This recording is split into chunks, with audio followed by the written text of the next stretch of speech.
Buenas tardes a todas las personas que pueden conectarse el día de hoy a esta nueva charla, la tercera de ellas, que les está proponiendo la Dirección de Derechos Humanos de CODICEN, que trabaja en las temáticas de género. Entonces, bueno, en esta tercera oportunidad nos vamos a encontrar con la profesora Ana Velo Aita, que es parte de la Secretaría de Género de FENAPES, y con la maestra Tania Belén Fernández, que es compañera de la Dirección de Derechos Humanos, que se está incorporando a nuestro equipo a trabajar la temática de género.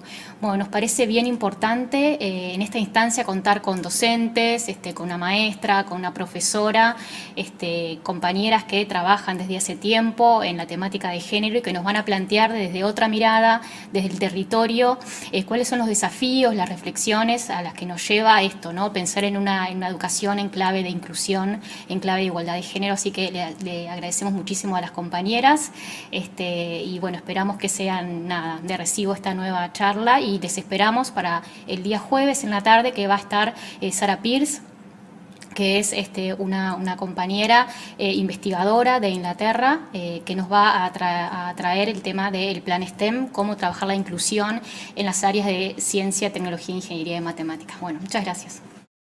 Bueno, buenas tardes a todos y a todas. Celebro estas instancias de diálogo, de intercambio para pensar en clave de derechos humanos y de género. Agradezco a Derechos Humanos de la ANEP la invitación a participar de esta propuesta y también agradezco a las compañeras que estuvieron detrás de la elaboración de estas reflexiones que hoy traemos para compartir con ustedes. Como, bueno, es producto de un trabajo colectivo, me voy a apoyar un poco en la lectura para no olvidarme de nada. El título que le hemos dado a estas reflexiones es Entre avances y desafíos, la construcción de una educación equitativa. Y antes de entrar en los ejes de esta exposición, para nosotros es importante detenernos brevemente en el lugar desde donde se construye esta mirada que queremos compartir. La Comisión Nacional de Género de la Federación Nacional de Profesores de Enseñanza Secundaria comenzó a funcionar formalmente en agosto del 2020 en un contexto donde la agenda de género dentro de la organización todavía estaba en proceso de consolidación. En sus inicios operó bajo la órbita de salud laboral y su trabajo estuvo fuertemente marcado por la urgencia, que era generar canales seguros para la recepción de denuncias de acoso y abuso en los centros educativos, acompañar situaciones complejas y comenzar a instalar estos temas en la agenda sindical. Otro aspecto central fue la sistematización, la elaboración de protocolos contra el acoso, la creación de registros y la construcción de herramientas que nos permitieran pasar de la reacción a la prevención. Y al mismo tiempo se apostó al fortalecimiento organizativo, promoviendo referentes de género en los centros educativos y descentralizando el trabajo hacia las filiales. Todo este proceso que combinó atención de urgencias, formación, reivindicación y construcción institucional, sentó las bases para un paso clave que fue la creación de la Secretaría de Género, que se consolidó entre 2021 y 2023. Esta nueva estructura permitió ampliar los recursos, las responsabilidades y el alcance. En síntesis, la Comisión de Género funciona como un espacio de recepción, de análisis y de propuestas que permitió construir paso a paso una política institucional más sólida en materia de género e igualdad, con el objetivo final de que los liceos sean espacios cada vez más seguros para las niñas, adolescentes, mujeres y disidencias que los habitan. Y es desde este recorrido, que está hecho obviamente de avances concretos, pero también de desafíos persistentes, que se inscribe la reflexión que hoy queremos compartir. Ahora sí, retomando esta perspectiva, propongo analizar 5 ejes donde esta dualidad entre logros y desafíos se vuelve especialmente visible. Estos ejes son educación sexual integral, convivencia y espacios físicos, protección ante la violencia, ciudadanía digital y permanencia estudiantil. Planteamos una mirada que reconozca avances reales, conquistas importantes, pero que al mismo tiempo no pierda de vista las tensiones, las brechas y los desafíos que siguen presentes en el sistema educativo. En definitiva, es una invitación a pensar la educación desde su complejidad, como un espacio donde conviven logros y deudas y donde cada avance abre nuevas preguntas. Bien, en primer lugar, la educación sexual integral. Es innegable que ha habido un avance significativo. La inclusión de la perspectiva de género en los programas de asignatura marca un cambio de paradigma, porque ya no se trata de unos contenidos marginales o accesorios, sino de una apuesta para transversalizar los derechos humanos en el aula. Esto implica reconocer que la educación no es neutra, que transmite valores y que esos valores son la clave para construir sociedades más justas e inclusivas. Además, la incorporación de la ESI a través de talleres optativos representa un paso importante. Se abre un espacio específico para abordar temas que históricamente fueron tratados de forma fragmentaria. Ahora bien, este logro convive con desafíos profundos. Existe el riesgo de que estos cambios queden en el plano declarativo. Y esto puede ocurrir cuando no hay formación docente específica por asignatura, porque no es lo mismo enseñar matemática, literatura o biología con perspectiva de género. Cada campo tiene sus particularidades, sus resistencias y, por supuesto, sus oportunidades. Por otro lado, la carga horaria destinada a la ESI es claramente insuficiente. La sexualidad no es un tema aislado en la vida de los y las adolescentes. Atraviesa su identidad, su vínculo, su salud, su forma de habitar el mundo. Pretender abordarla en espacios acotados y discontinuos limita su impacto. Otro punto clave, el rol del docente referente en educación sexual. Hoy ese rol existe, pero necesita ser fortalecido, definido con mayor claridad y articulado con equipos multidisciplinarios, que además son escasos. No se puede sostener una política de esta magnitud sin redes de apoyo institucional. En este sentido, los espacios de formación y discusión que se están impulsando desde distintos ámbitos son fundamentales. No como capacitaciones aisladas, sino como procesos continuos que acompañan a los y las docentes en la tarea de llevar estos contenidos al aula de manera situada y significativa. Pasemos al segundo eje, que es la convivencia y los espacios físicos. Aquí también encontramos avances concretos, por ejemplo, la creación de baños de género neutro y las salas de lactancia en los centros educativos es una señal clara de reconocimiento de cuestiones de género esenciales. No se trata solo de infraestructura, es un mensaje institucional que valida identidades, cuerpos y necesidades. Además, existe un marco legal que respalda estos derechos, lo cual es fundamental para darles sostenibilidad y legitimidad. Sin embargo, nuevamente aparece la tensión, porque la infraestructura por sí sola no transforma las prácticas. El verdadero desafío está en lo que ocurre dentro de las comunidades educativas, en los vínculos, en los discursos, en las dinámicas cotidianas. Allí es donde persisten formas de discriminación, muchas veces naturalizadas, que afectan especialmente a estudiantes con identidades disidentes. Esto implica que no alcanza con construir espacios físicos, sino que es necesario construir culturas institucionales inclusivas. Y eso requiere trabajo sostenido, formación, reflexión, intervención y presupuesto. En el caso de las salas de lactancia, además, hay una responsabilidad estatal pendiente. No puede depender de iniciativas aisladas o de la voluntad de cada institución. Es necesario que exista una política clara de instalación y equipamiento en todos los centros actuales y futuros para garantizar la igualdad de condiciones. Bueno, el tercer eje nos lleva a una temática que es particularmente sensible y que es la protección ante la violencia. En la práctica cotidiana somos las profesoras quienes muchas veces nos convertimos en el primer espacio de escucha. Somos quienes recibimos en confianza relatos de situaciones de abuso y de violencia intrafamiliar que afectan a nuestros y nuestras adolescentes. Esto no ocurre por casualidad, ocurre porque el aula es un espacio de vínculo, porque la cotidianidad genera cercanía y porque muchas veces somos las adultas disponibles más accesibles para adolescentes que atraviesan situaciones extremadamente complejas. La existencia de protocolos de actuación es un avance importante, porque brindan un marco, orientan las decisiones y reducen la incertidumbre. Pero entre la detección y la respuesta hay una brecha que no podemos ignorar. Se han señalado demoras administrativas, omisiones en el procesamiento de las denuncias, dificultades para dar respuesta oportuna. Y en estos casos el tiempo es crucial, cada demora puede profundizar el daño. Además hay un aspecto que suele quedar invisibilizado y es el rol del docente en el acompañamiento. Muchas veces son las propias docentes quienes sostienen, escuchan, orientan.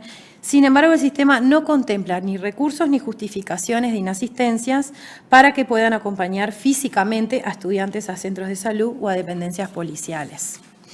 Esto genera una paradoja porque se reconoce la importancia del acompañamiento, pero se lo deja librado a la voluntad individual. Y eso no es ni sostenible ni justo. Es imperativo que los centros cuenten con equipos multidisciplinarios, con la formación necesaria para abordar estas situaciones y principalmente contener a las víctimas. El desafío entonces es doble: mejorar la capacidad de respuesta institucional y reconocer formalmente el trabajo de acompañamiento, dotándolo de recursos, de tiempo y de legitimidad. Bien, el cuarto eje nos sitúa en un escenario que es más reciente, pero que es cada vez más central, que es la ciudadanía digital. La expansión del acceso a dispositivos y el desarrollo de la inteligencia artificial ha abierto oportunidades enormes. Hoy los y las estudiantes tienen acceso a información, a herramientas y a formas de expresión que antes eran impensables. Y esto puede potenciar el pensamiento crítico, la creatividad y la participación. Pero al mismo tiempo este entorno ha dado lugar a nuevas formas de vulneración. Por ejemplo, el ciberacoso amplifica la violencia más allá del espacio físico, porque no termina cuando suena el timbre, continúa en redes, en mensajes, en imágenes que circulan sin control. A esto se suma la proliferación de discursos de odio en espacios digitales, particularmente aquellos que promueven la misoginia entre los jóvenes. Estos discursos no solo circulan, construyen sentido, moldean percepciones y legitiman las violencias. Y hay un riesgo emergente que es especialmente preocupante: el uso de inteligencia artificial para manipular imágenes íntimas o generar contenido sexual sin consentimiento. Esto introduce un nivel de daño potencial que todavía estamos empezando a dimensionar. Frente a este escenario, la respuesta no puede ser únicamente tecnológica o punitiva, es ante todo educativa. Se vuelve urgente una educación que aborde estas problemáticas desde una perspectiva crítica, que permita a los y las estudiantes comprender los riesgos, cuestionar los discursos de odio y construir vínculos digitales más respetuosos. Una educación que no solo enseña a usar las herramientas, sino a habitar el mundo digital con responsabilidad y empatía. Y finalmente, el último, que es la permanencia estudiantil. Aquí también encontramos experiencias valiosas: la creación de redes de cuidados para hijos e hijas de estudiantes, a través de convenios con distintos organismos del Estado, ha permitido que muchas personas continúen sus trayectorias educativas, incluso en contextos de maternidad y paternidad. Este tipo de políticas reconoce una realidad concreta, y es que estudiar y cuidar no son dimensiones separadas y que el sistema educativo debe adaptarse a esta complejidad. Sin embargo, estas redes no siempre son estables. Se ha constatado un debilitamiento y un desmantelamiento de algunas iniciativas locales, lo que pone en riesgo la continuidad educativa de quienes dependen de ellas. Además, existe un desafío normativo importante: las reglamentaciones internas no siempre contemplan la diversidad de configuraciones familiares. Esto puede generar vacíos legales que invisibilizan realidades o que limitan el acceso a derechos que ya están reconocidos en otros ámbitos. El desafío aquí es claro: fortalecer y sostener las redes de cuidado y actualizar la normativa para que refleje la diversidad real de familias, garantizando igualdad de derechos. Bien, y ya para ir cerrando, a mí me gustaría dejar 3 ideas planteadas que me parece que vale la pena retomar. Una es que hablar de género en educación no es sumar un tema, sino que es cambiar la mirada. Y la interseccionalidad nos recuerda que las desigualdades no son iguales para todos. No es lo mismo, se cruzan, se acumulan y generan experiencias muy distintas dentro del sistema educativo. No es lo mismo transitar el sistema educativo siendo mujer que siendo mujer y madre, o siendo una persona trans, o una persona racializada, o viviendo en contextos de vulnerabilidad. La segunda es que estos temas incomodan. Y esta incomodidad no es un problema a evitar, sino una condición necesaria para revisar las prácticas, cuestionar lo naturalizado y habilitar los cambios reales. Es necesario habitarla, traerlas a las aulas, a los intercambios cotidianos en los centros educativos. Y la tercera es el horizonte, que es la equidad. No alcanza con la igualdad en lo formal. Necesitamos generar condiciones concretas para que todas las personas puedan ejercer sus derechos en la práctica sin quedar atrás. Bueno, sostener esta perspectiva es, en definitiva, seguir asumiendo que la educación también tiene la tarea de construir una sociedad más justa. Muchas gracias por ver. Nos estamos encontrando para seguir dialogando sobre estas cuestiones que son de suma importancia. Hola a todos y todas, les agradezco por la invitación para participar de este ciclo de charlas, de reflexiones y aportes para la promoción de la igualdad en la educación, es decir, promover oportunidades para niñas, niños y adolescentes, oportunidades para elegir, para ampliar juegos, roles y también para ampliar las posibilidades a futuro de elegir profesiones y oficios, así como las oportunidades para convivir desde la igualdad en los espacios educativos. Mi nombre es Tania Belén Fernández, soy maestra de Canelones, autora del proyecto educativo titulado ¿Quiénes son ellas? 12 mujeres uruguayas en STEM, que significa ciencia, tecnología, ingeniería y matemática. Gracias a este proyecto he podido conocer e intercambiar con distintas docentes del territorio que vienen trabajando sobre distintos proyectos que apuntan justamente a la inclusión. Tanto de centros CAIF como hasta UTU, secundaria, que nos hemos juntado a conversar, a dialogar sobre estas temáticas y comprender el valor que tienen nuestras propias prácticas educativas.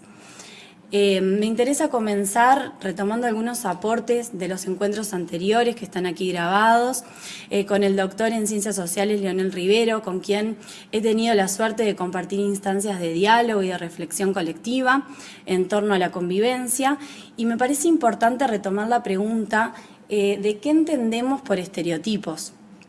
Los estereotipos son representaciones simplificadas y naturalizadas sobre lo masculino y lo femenino, y justamente tienen éxito porque forman parte de lo que se llama el sentido común.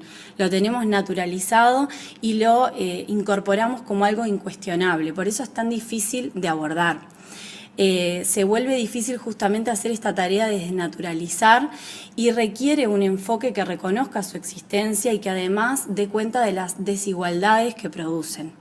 Y una pregunta bien importante que abro a hacernos también es ¿por qué genera desigualdades? Y esto tiene que ver porque justamente delimitan lo que se considera apropiado para las niñas, los niños, las disidencias, incidiendo de esta manera en las trayectorias educativas, en el día a día, en la elección de juegos, en el uso del patio educativo, en la toma de palabras, y también, sobre todo, delimita lo que esperamos de ellas y de ellos, que eso es muy importante porque forma parte de lo que hacemos cotidianamente en nuestras aulas. Leonel Rivero mencionaba justamente que algunos estereotipos que nos pueden parecer de modé están bien presentes en nuestro territorio y que operan en lo diario.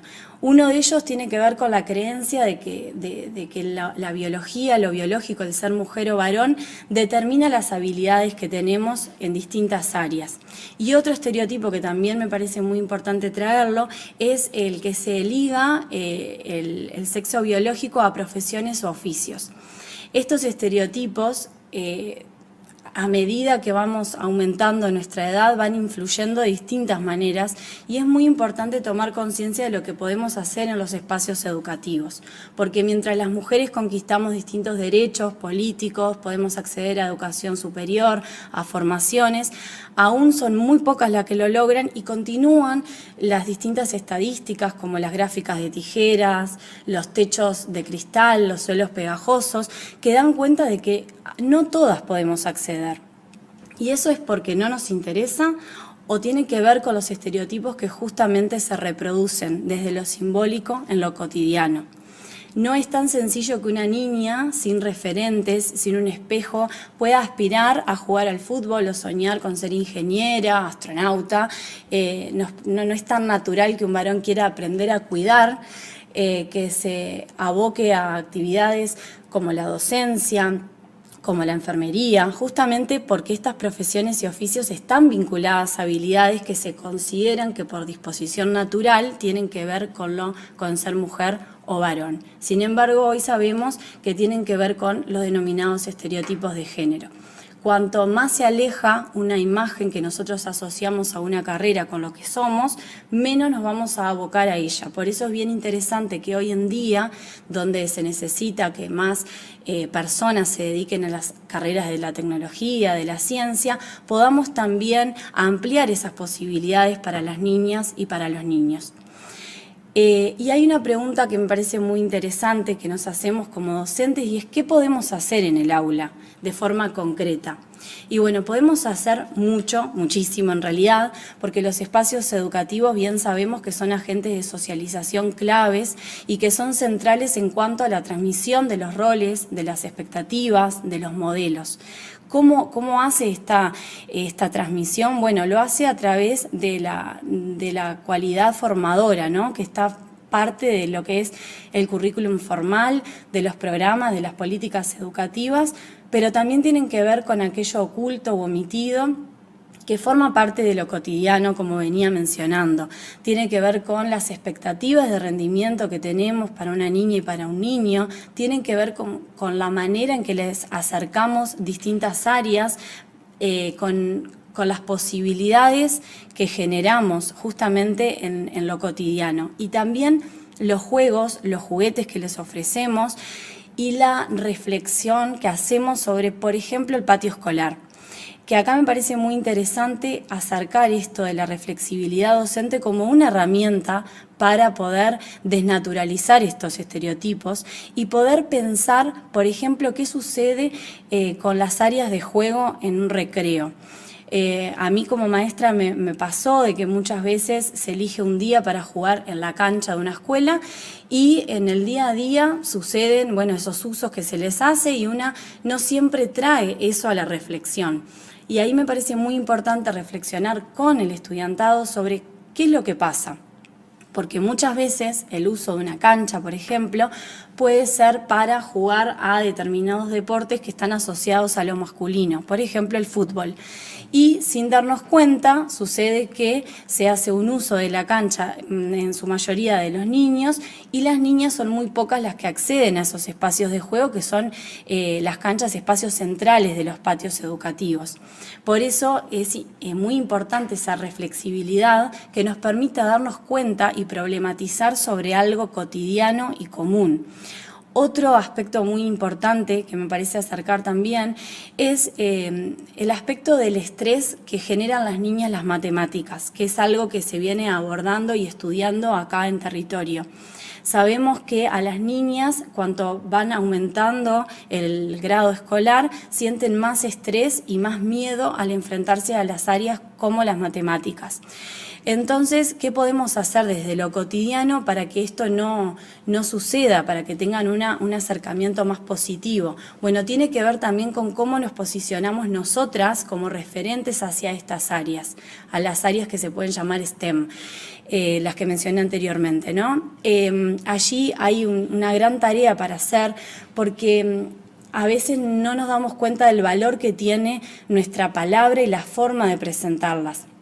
Hay muchísimos relatos de científicas y científicos, de escritoras, escritores, que hablan de que fue una docente o un docente quien acercó esta tarea. Entonces, el modo en que acercamos también cambia esa aproximación y esa capacidad de soñarse ocupando esos lugares. Cuando el abordaje comienza desde edades tempranas, se dice que se allana el camino porque más que de construir o desnaturalizar creencias, tiene que ver con construir desde un lugar diferente, un lugar que esté atento a las libertades, a los deseos y a los derechos que tiene nuestro propio estudiantado. Bien, y en base a esto, a este camino, es la pregunta de, bueno, pero ¿cómo lo puedo hacer? ¿Cómo lo puedo llevar a esto cotidiano? Además de a través de la reflexibilidad docente, me parece interesante poder compartirles una experiencia real de trabajo, en este caso personal, que vengo desarrollando desde mediados de 2017, en un recorrido. Este proyecto, como les mencioné al principio, se llama ¿Quiénes son ellas? Y parte en realidad un desafío que me transmitió un estudiante. Al hacer una lista de referentes que conocíamos, nos dimos cuenta que en esa lista de referentes no había ni una mujer para investigar. Entonces la pregunta es, bueno, ¿por qué no hay mujeres? ¿Qué mujeres conocemos? Y ahí este alumno me dijo, bueno, maestra, enriquecé vos la lista. Y me di cuenta que en mi propia trayectoria educativa tampoco tenía muchas referentes para acercar. Allí comenzó un trabajo de investigación donde pudiésemos enriquecer la lista de referentes uruguayas contemporáneas que estén vivas y que oficien también de espejo en el cual proyectarse. No para hacer o dedicarse exactamente a las mismas áreas, sino para saber qué es posible y qué obstáculos y qué proyectos podemos impulsar, es decir, qué desafíos encontramos, pero qué fortalezas hay en el camino, reales, contextualizados a Uruguay. Ahí me di cuenta de que muchas de estas uruguayas que fuimos conociendo, además de ser grandes científicas, arqueólogas, antropólogas, investigadoras de las áreas biológicas o desde la física, también muchas de ellas juegan al fútbol, al básquet, practican yoga, hacen actividades bien diversas y en distintos puntos de nuestro país. Esto también, sin hablar directamente de estereotipos, aporta a romper con esas ideas que tenemos asociadas y abre oportunidades para jugar y para elegir y aprender de ellas. Es muy importante entender que no se trata de que elijan determinadas áreas, sino de que crean que justamente pueden acercarse a ellas y que puedan aprender contenidos que tenemos que enseñar desde el disfrute, porque eso nos garantiza también que desde el disfrute puedan elegir. A través de cada una de las actividades que hicimos en conjunto con las científicas, pudimos explorar, experimentar, y esto genera también tener actitudes y roles diferentes a los que muchas veces están asociadas las niñas o los niños. Por ejemplo, el ensuciarse, buscar, errar, andar observando arañas o andar investigando con otros compañeros y compañeras, buscar las formas de que la palabra de cada uno y de cada una importe en esos grupos de trabajo. Requiere una escucha activa, el trabajo con la convivencia escolar, y también requiere el poder romper los estereotipos de género y tener una práctica más igualitaria. Además de, cuestionar estos roles que tienen los niños y las niñas en los equipos de trabajo, y que como docentes podamos estar atentas y atentos a poder posibilitar nuevos roles que aprendan de esos lugares. Estos abordajes que se fueron transformando año tras año me permitieron también conocer otros proyectos que se están desarrollando en nuestro país a través del trabajo de otras compañeras y compañeros docentes, como es el caso de la maestra Evangelina Hernández, que investigó y desarrolló distintas propuestas de talleres sobre educación sexual integral, haciendo trabajos interdisciplinares con familias y con niños y niñas, y también con equipos docentes. Esos talleres que ella fue planificando y armando, uno de los puntos importantes tenían que ver con los estereotipos de género, a su vez también la convivencia, la afectividad, la importancia del trabajo en equipo en el aula y también como equipos docentes. Los talleres que ella planificó y llevó adelante fueron en San José y fueron premiados también como mejor docente en los premios Riching Uy. Me parece muy importante destacarlo y conocerlos también, porque en la territorialidad suceden muchísimas prácticas que son interesantes de compartir y de difundir. Otra propuesta que también surgió en Minas a través de la maestra Carla Pereira fue el programa Más Mujer en Ciencia, que lo está desarrollando ya hace muchos años a través de su trabajo en clubes de ciencia como referente, que tiene que ver con esto que mencionaba también, de acercar referentes reales, científicas, que puedan oficiar de espejo para niñas y para niños. Por otra parte, me parece muy valioso también poder acercar de que las políticas públicas y las políticas educativas juegan un rol fundamental, más allá de nuestro trabajo áulico y desde proyectos y programas. Hoy en día tenemos programas en STEM donde tienen perspectiva de género, y también es importante considerar el trabajo de Plan Ceibal, que viene haciendo en base también a contribuir a disminuir la brecha. Es una invitación, estas experiencias, a que puedan seguir construyendo desde lo micro, desde el aula, pensando en que esto es un problema a nivel global y que podemos hacer muchísimo para disminuir la brecha desde una reflexibilidad acompañada de una acción, desde lo cotidiano hasta propuestas más institucionales. Espero que estas prácticas sirvan de inspiración para seguir compartiendo y mirando lo que sucede también en nuestro propio territorio.